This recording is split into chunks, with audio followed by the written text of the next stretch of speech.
Have you ever wondered why we never achieve solutions to the biggest real estate issues confronting Australia? Housing affordability, for example, has been debated in this country for decades, and every year it gets worse.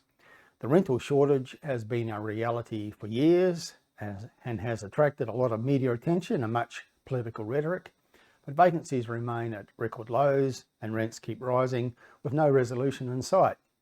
And there's a very good reason why solutions are never found to these core issues.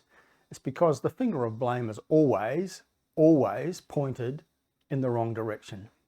And fundamentally, I think it's because politicians have caused these dilemmas, and our politicians are very good at blaming others for the problems they have created. With far too many of our politicians, this is indeed their only talent. And so it is right now with the rental shortage crisis.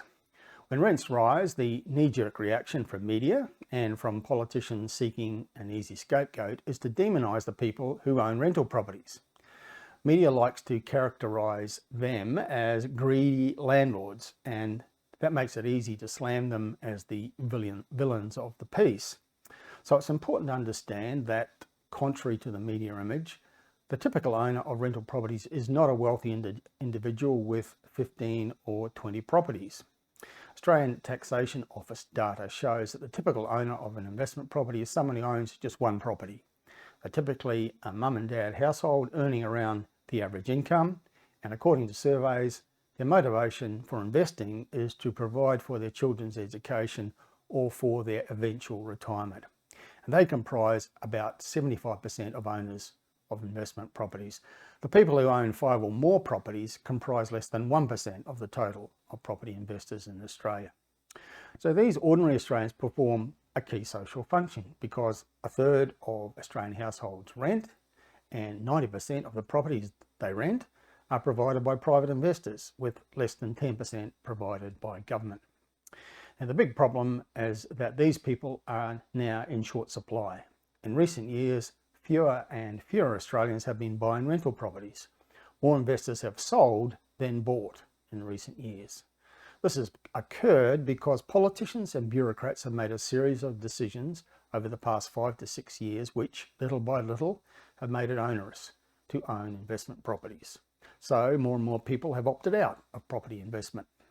Now this has created the shortage of rental properties, with vacancies the lowest on record, and the latest figures show that the national vacancy rate is now 0.8%, the lowest on record. Now keep in mind that a vacancy rate below 3% is a shortage, 2% is a serious shortage, and below 1% is a national crisis. And most locations around Australia now have vacancies well below 1%. So when a home becomes available for rent, there is typically a queue of desperate tenants at the open house, and someone in that queue will offer more than the asking rent to beat the competition. And that is why rents are increasing. The basic laws of supply and demand are causing rents to rise and rise. The problem is the shortage, and that has been caused directly and indirectly by the decisions of politicians as well as bureaucracies like APRA. Now, if we want to fix this problem, we need to start recognising how we got into this situation in the first place, and then ask the people who caused the problem, the politicians, to provide the solutions. The only viable one is to provide incentives to ordinary Australians to become property investors, and that really is the only way to fix this problem.